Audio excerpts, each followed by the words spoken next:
Dan Spivey. You remember? I don't know if you remember Dan Spivey. He was another guy, man. He was just Dan was a bad dude, man. He used to, big white guy, 6'9", used to run on Del Mabry in Tampa. Run what? Yeah. Prostitutes. Really? Yeah. They called him Big Dollar Dan, the left-hand man. Ain't nobody in Tampa mess with Danny, man. That's nasty work. No, hey, let me tell you something. Let me tell you, Man. so you know who the Road Warriors are, right? Yeah. All right. You know what they look, big, jacked up dude. Yeah, with the face paint.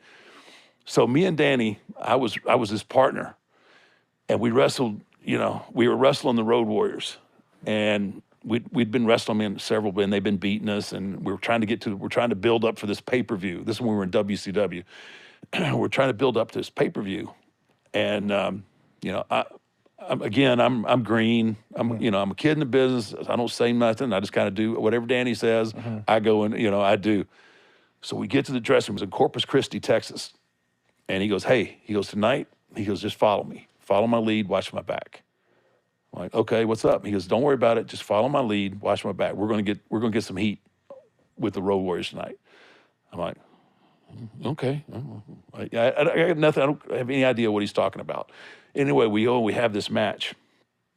I don't know, with DQ or something like that. And Danny gets a chair, and he starts beating these two dudes like they owed him money. And I am just like, oh man. We're about to fight the Road Warriors. We're about to fight them in the dressing room for real, right? And I'm like, oh man, here we go. And so he beats the crap out of both of them. They leave them both laying in the ring, and we go back to the dressing room. It's an old kind of civic auditorium kind of deal. I had to walk upstairs, and we're sitting down, and I'm looking at Danny. Danny's just as calm as he could be. He's getting undressed, and I'm sitting there. I'm like, man, we're about to fight. We're about to fight, right? Danny looks down. He's like, Mark, he says, will you get dressed, man? We got to drive. We had to drive to Houston from Corpus Christi. And I'm like, no. I said, I'm not gonna get caught, in my underwear naked having to fight the Road Warriors. I'm gonna be dressed and ready to go. Yeah. He goes, what are you talking about? He goes like, ain't nobody gonna fight anybody. And I'm like, yeah, okay. Yeah, you keep telling yourself that, Danny. I said, I'm not gonna get caught, kind of in between here.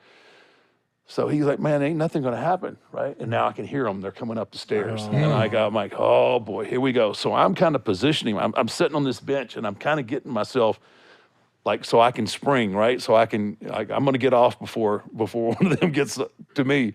So I'm standing there, right? And these guys come up around the corner, and I'm looking at them, and they just completely walk past me and go right to Danny. And oh, Danny, that was awesome, man. Thank you for thank you for that. That was great what you did, right? And I'm just sitting here like, yeah, that's crazy. what the hell's going on here, right? And then they kind of walk past me again, like, hey, kid, good job, kid. And I'm like, what the hell did I just miss? And then I look back down at Danny, right? And Danny just kind of gives me this little shy, it gives me the wink, right? Then somebody comes up to me and kind of gives me the background on Danny, right? Danny, you'll appreciate this. Danny beat the living shit out of Adrian Adonis. Yeah. Right in the middle of the ring. Danny had come up the first time to WWF, and Adrian Adonis was messing with him. Danny knocked him out. Wham, right in the ring. Boom, out. And then they woke him up, and then he tried to fight him again in the dressing room, knocked him out again. Danny was a bad man. Man. He was a bad man.